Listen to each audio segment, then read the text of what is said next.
اینترنت هم بوشته چیکار کنم؟ بچه نمیشه دیگه اگیش نگیره شکمم دست مهراب چسبید چه گپ نداره دیگه چه دانشجویی هم میگذارم میگذارم یا شمال دانشجویی میگذارم با این رایتون نبرن که انمی رودان دریات من میمونم این کنسرواتور رو میخونیم کو این کنسرواتور رو او حیات من میبرویم این کاره که میکنیم حیات من میبرم ای دورهای جان یاد کنیم این گشنگی ها را یاد میکنیم این رو را یاد میکنیم تو درباره گشتگی از شعر گفتی کن من سرود چه میدونم خیلی البته نگوش کو اکر شما فرق کدام میدیم گشنگی ای گشنگی چی دردی سخته بوده هر کسی کی گشنه است نشی همین وقتی که نفوری تکم نداری خشید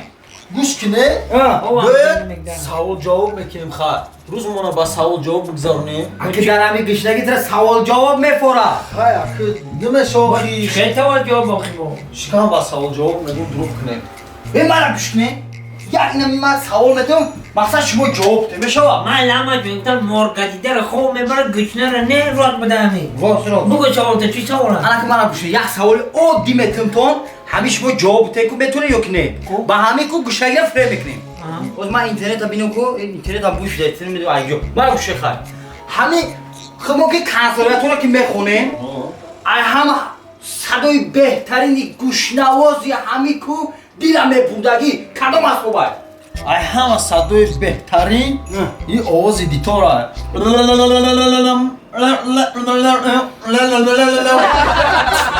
اینم زورایونه که کو با برای دیلی ما کو میدونی کدومی زورای بو ای همه میگه کو ضربی داره کملا با دوتورا دباش کلیکو کملا میکنم دیگه چه زورای ها کو با خیلی ایمود یک کورس بالاتری ته دوستی همین بگو که کدام اسباب رو با زورای یا که دویره همین تعلیم همین کون رو تیگب داده رو یکم صدای کفگیر برم در نظرم نمیتوان